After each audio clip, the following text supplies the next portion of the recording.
رحلا ولإرادة عبد الحسر والعہد. تو اس وجہ سے کہ وہاں پہ حسر یا عہد کا ارادہ نہیں ہوتا، یعنی کسی خاص چیز میں منحصر کرنا یا اسے متعین کرنا مقصود نہیں ہوتا، بلکہ اسے عام ہی رکھا جاتا ہے، مطلق ہی رکھا جاتا ہے، تاکہ اس میں حصر نہ یا کوئی تعین نہ. جیسے زید کاتب و عمرو شاعر، زید کاتب ہے اور عمرو شاعر. تو یہاں پہ کاتب بھی نکرہ ہے اور شاعر بھی نکرہ، اور دونوں کو نکرہ اس وجہ سے لایا گیا کہ زید کی کتابت یا عمرو کی شاعری یہ کسی خاص چیز میں محصور نہیں، کسی خاص چیز میں محصور نہیں، کیونکہ زید کاتب کا مطلب کیا ہے؟ کاتب کا مطلب یہ خطاط نہیں، زید کاتب کا مطلب ہے کہ زید انشاء پرداز. کیا ہے؟ انشاء پرداز یعنی مضمون نگار، نثر نگار، جبکہ عمرو شاعر. یعنی زید اور عمرو دونوں ایک ساتھ رہتے ہیں. اب دونوں کی صفت بیان کرنی ہے کہ دونوں کی خصوصیت کیا ہے الگ الگ. تو زید کی خصوصیت کیا بتائی کہ زید کاتب ہے، یعنی بڑا اچھا مضمون نگار. اس کی صفت یہ ہے کہ وہ مضمون نگار ہے، جبکہ عمرو کی خصوصیت یہ ہے کہ وہ کیا ہے؟ شاعر. اب آدمی مضمون لکھتا ہے تو ہر مضمون نگار کو ہر موضوع پہ دلچسپی نہیں ہوتی، یہ ہر میدان میں مضمون نگاری کر سکتا کیا ہے. موضوعات بہت سارے علمی تحقیقی مضمون ہوتا ہے، کچھ ادبی ہوتا ہے، کچھ افسانہ ہوتا ہے، طرح طرح کے موضوعات ہیں. تو کاتب کو نکرہ اس وجہ سے لایا گیا کہ اس کی کتابت، اس کے بارے میں یہ بتانا ہے، مقصود یہ ہے کہ اس کی کتابت کسی خاص موضوع میں محصور یعنی منحصر نہیں، کہ بس ایک میدان کو لکھ لیتا ہے، باقی اور دوسرے میدان میں اس کا قلم نہیں چلتا، بلکہ وہ کیا ہے؟ ہر فن مولانا. یہ مطلب ہے، یعنی مقید نہیں کرنا نا، یہ بالکل اسے مہمل چھوڑ دینا. اسی طرح سے شاعری کا بھی بہت سارا رنگ ہوتا ہے. غزلیہ شاعری ہوتی ہے، نعتیہ شاعری ہوتی ہے، اور شاعر ہے کہ نہیں، اس میں کتنے قسم کی شاعری ہوتی ہے. تو ایک آدمی اگر غزل کے اشعار اچھے کہتا ہے تو کوئی ضروری نہیں ہے کہ نعتیہ اشعار بھی وہ اچھا کہتا ہے. یا ایک آدمی نعت گو شاعر ہے تو کوئی ضروری نہیں ہے کہ غزل کے بھی میدان کو اچھی شاعری کرے. تو دونوں کو نکرہ اس وجہ سے لایا گیا کہ یہاں پہ عدم حصر کا ارادہ کیا گیا. اسی طرح سے عدم تعین کا بھی ارادہ کیا گیا کہ زید کی کتابت اور عمرو کی شاعری کسی خاص چیز میں متعین نہیں. سمجھ گئے؟ اور تفخیم یا اسے نکرہ لایا جاتا ہے اس لیے تعظیم کے لیے، اس کی عظمت بیان کرنے کے لیے نکرہ لایا جاتا ہے. جہاں یہ کہا جاتا ہے کہ تنوین برائے تعظیم، یہ وہی مقام ہوتا ہے جہاں تنوین برائے تعظیم ہوتی ہے. جیسے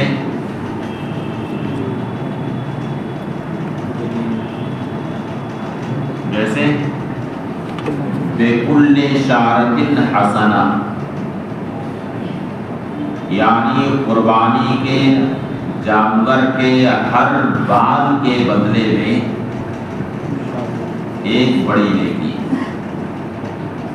بِكُلِّ شَعْرَةٍ میں جو تنوین ہے وہ برائے تحقیر ہے، اور حسنۃ میں جو تنوین ہے وہ برائے تعظیم. اے بِكُلِّ شَعْرَةٍ حَقِیرَةٍ حسنۃ عظیمہ. اور تفخیم یا تنکیر برائے تفخیم یعنی تعظیم ہوتی ہے. جیسے ھدی للمتقین، یعنی قرآن کریم متقیوں کے لیے ایک بڑی ہدایت. اور تحقیر یا تحقیر کے لیے یعنی نکرہ لایا جاتا ہے تحقیر کے لیے. جیسے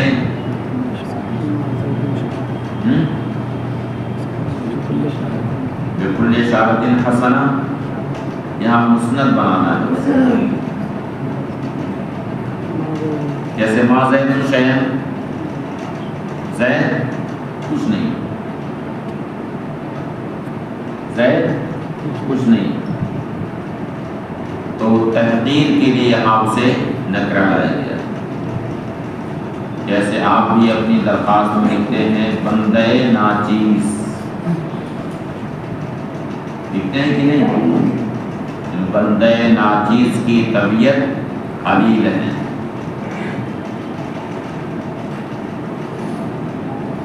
تداخل فصلین ہے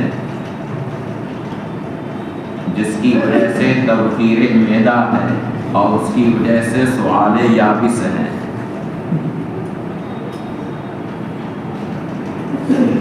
لکھتے ہیں کہ نہیں درخواست میں کہ نہیں لکھتے ہیں؟ تو ناچیز اپنے کو کس لیے لکھا ہے؟ تحقیر کے لیے. وَأَمَّا تَخْصِيصُ بِالْإِضَافَةِ أَوِ الْوَصْفِ، رہا مسند کو اضافت یا وصف کے ساتھ خاص کرنا، فَلِكَوْنِ الْفَائِدَةِ أَتَمَّ، تو اس وجہ سے تاکہ فائدہ اتم اور اکمل ہو جائے. جیسے کہا کہ زید غلام عمرو، زید عمرو کا غلام.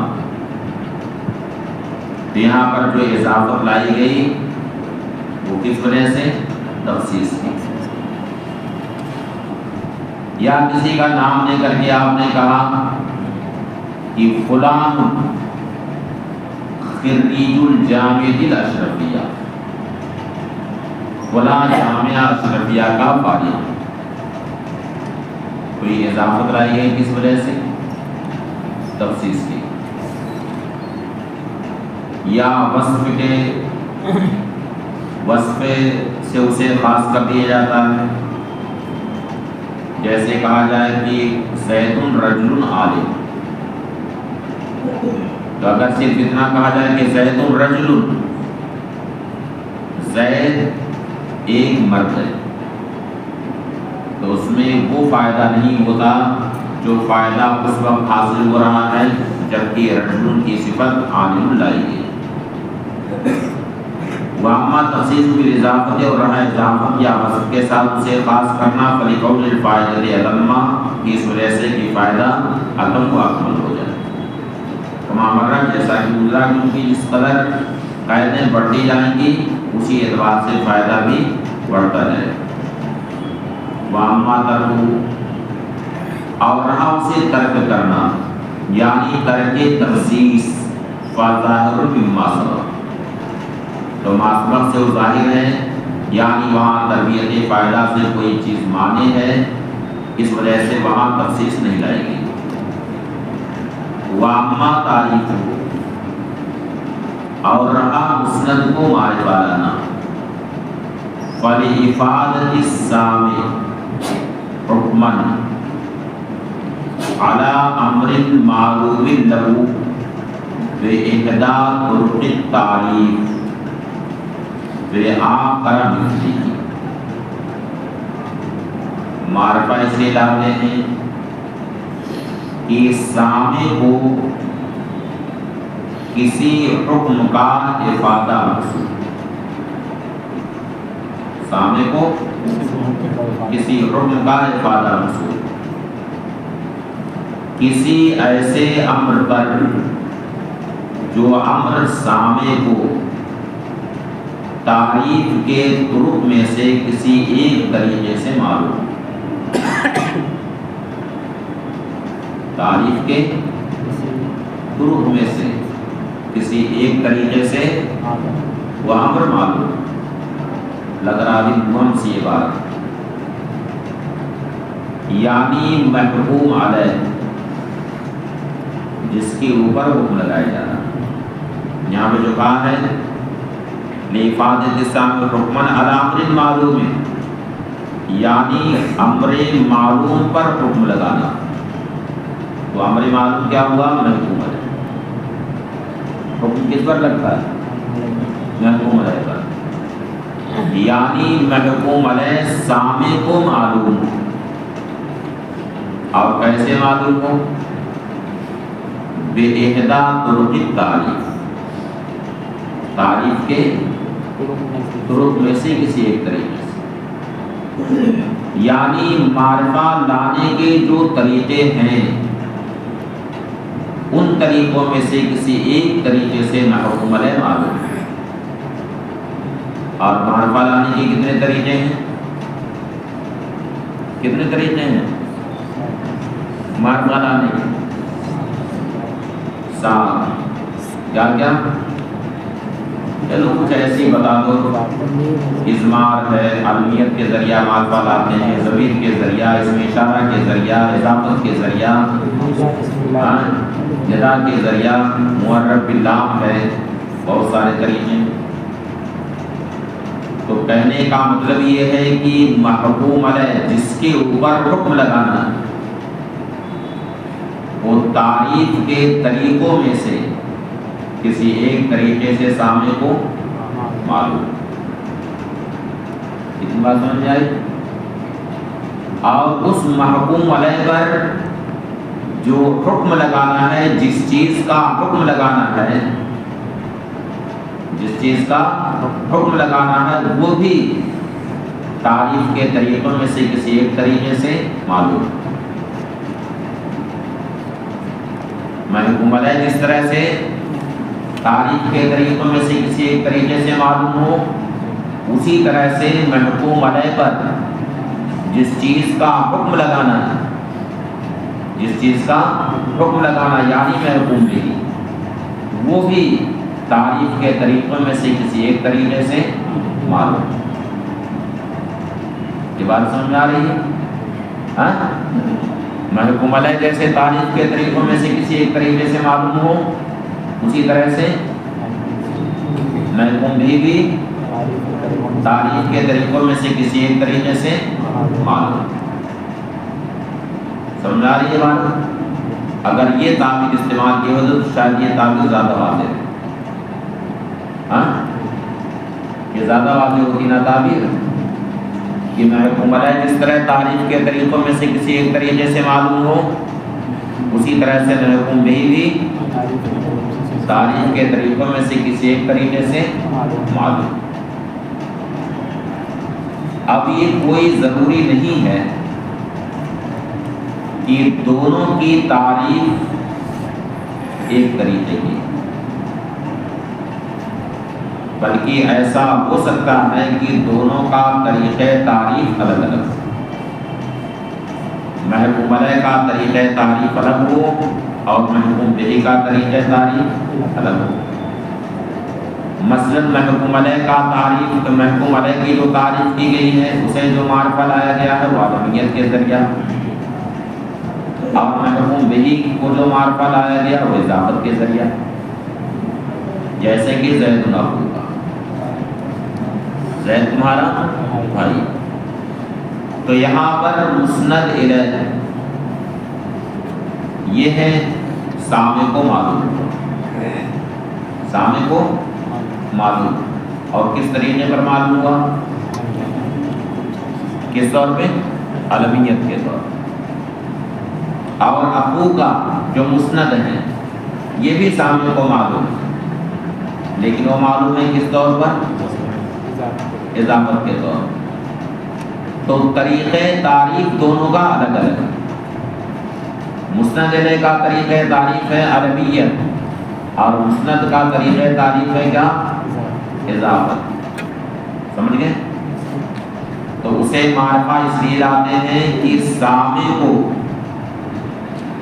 کسی حکم کا افادہ مقصود ہے۔ کس پر حکم لگانا ہے؟ علی امر معلوم لہ باحدی طرق التعریف، کسی ایسے امر پر جو امر سامع کو معلوم، کیسے معلوم ہو؟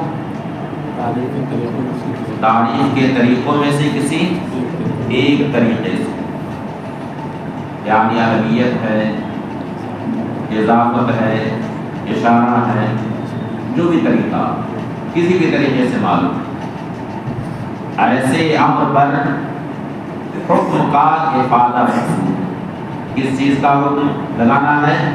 بآخر۔ کس کا حکم لگانا ہے؟ بآخر، یعنی شیء آخر کا حکم لگانا ہے۔ کس کا حکم لگانا ہے؟ شیء آخر کا حکم لگانا، مثل ہی، اور شیء آخر بھی اسی کے مثل ہو۔ کس کے مثل ہو؟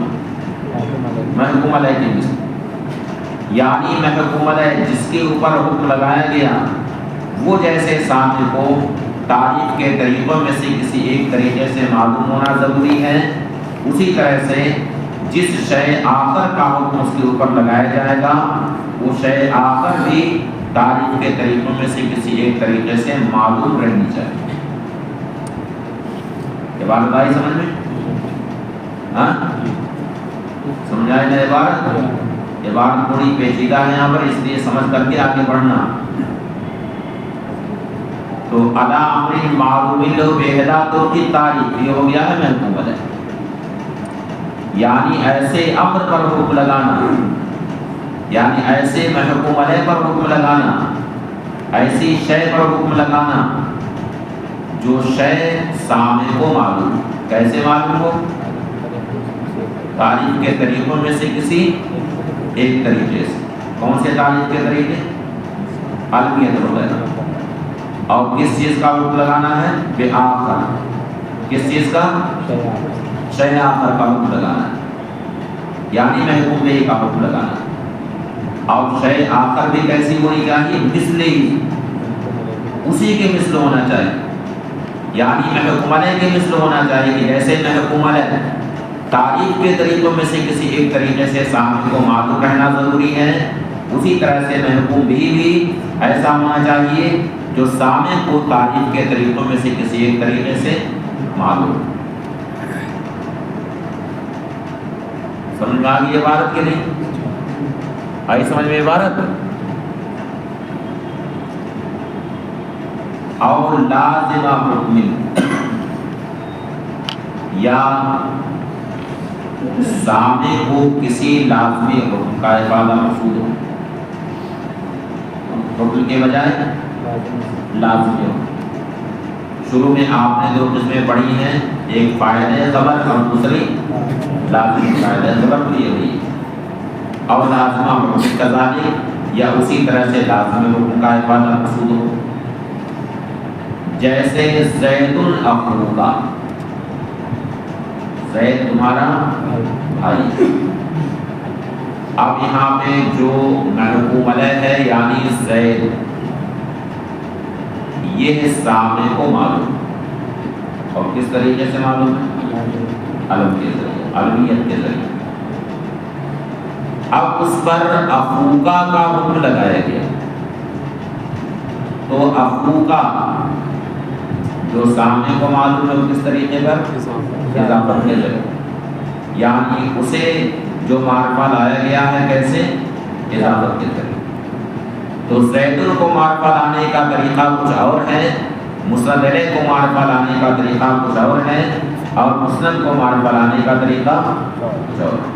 یعنی یہ ضروری نہیں ہے کہ دونوں کا طریقہ تعریف ایک ہو، بلکہ ایسا ہو سکتا ہے کہ دونوں کا طریقہ تعریف الگ الگ ہو. مسند علیہ کا طریقہ تعریف کچھ اور ہو اور مسند کا طریقہ تعریف کچھ اور. جیسے یہیں پر آپ دیکھیں کہ مسند علیہ کا طریقہ تعریف کیا ہے؟ علمیت، اور مسند کا طریقہ تعریف اضافت.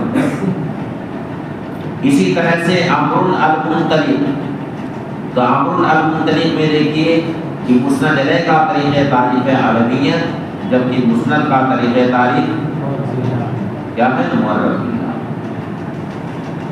اب پورے عبارت آئی سمجھ میں کہ نہیں؟ بے اعتبار تعریف العہد، اب یہ جنس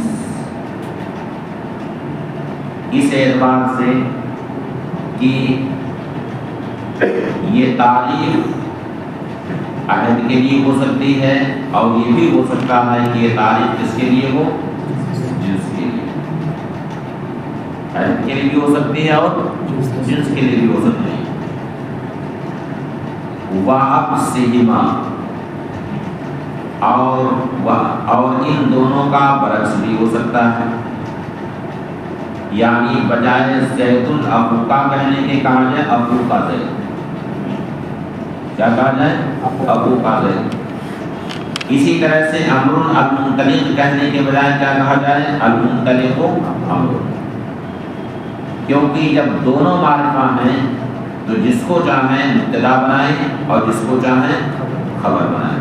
یہ نہ قاعدہ آپ پڑھے ہیں، جب مسند علیہ اور مسند دونوں معرفہ ہوں تو جس کو چاہیں مبتدا بنائیں اور جس کو چاہیں خبر بنائیں. اس لیے کہا کہ ان دونوں کا عکس بھی ہو سکتا ہے. والثانی، یعنی اگر یہاں الف لام جنس کے لیے مانا جائے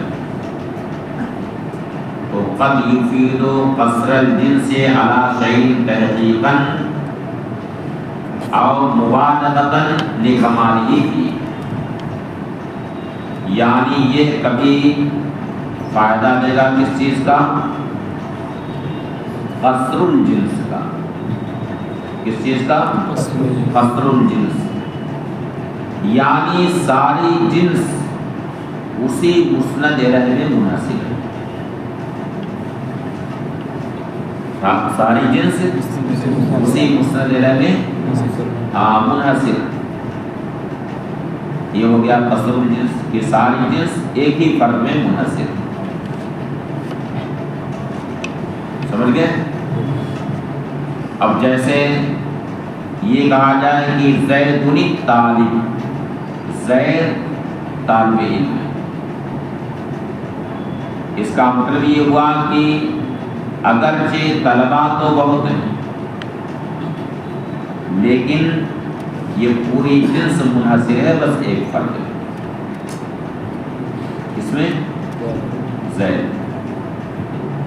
تو یہ کیا ہے؟ قصر الجنس.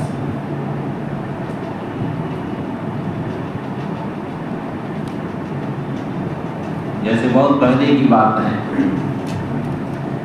ایک بار میں نے ششماہی امتحان میں فضیلت کی ایک کاپی چیک کی. حضرت مصباح صاحب اس وقت صدر المدرسین، کاپی میں نے جمع کیا.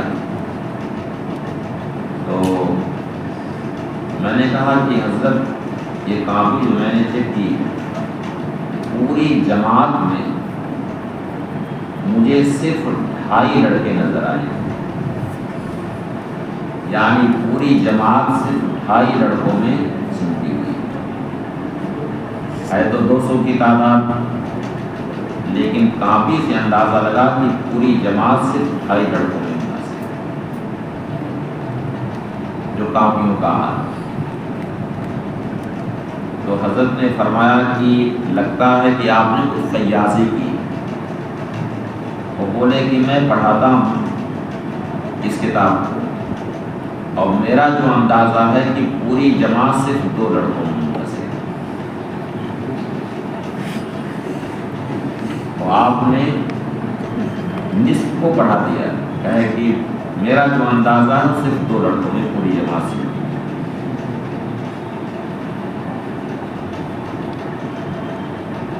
تو یہ قصر الجنس کیا ہے؟ قصر الجنس کی پوری جنس 2 لڑکوں میں سمٹ گئی ہے، منحصر ہے۔ والثانی اور دوسری قسم، کبھی کسی شے میں جنس کے انحصار کا فائدہ دیتی ہے تحقیقاً، جیسے زید الامیر، زید امیر، امیر تو زید، یعنی اگرچہ عمرہ بہت بہت ہے لیکن در حقیقت امیر زید۔ او مبالغتاً، یا قصر الجنس کا افادہ کرے کسی شے میں، تحقیقاً نہیں بلکہ مبالغہ، لکمالہ فی، اس وجہ سے کہ اس میں اسے کمال حاصل، جیسے امر شجاع، امری بہادر، یعنی بہادر تو امر ہے، اس کا مطلب ہے کہ کوئی اور بہادر نہیں ہے، لیکن یہ قصر الجنس تحقیقاً نہیں ہے بلکہ مبالغہ۔ تو مصنف نے اب تک کیا کہا تھا کہ جب دونوں معرفہ ہو جائے تو ان میں جس کو چاہیں آپ مبتدا بنا دیں اور جس کو چاہیں خبر بنا دیں، لیکن وہیں پر ہے وقیلہ، اور کہا گیا ہے کہ اسم متعین فی الابتداء، مبتدا ہونے کے لیے اسم متعین،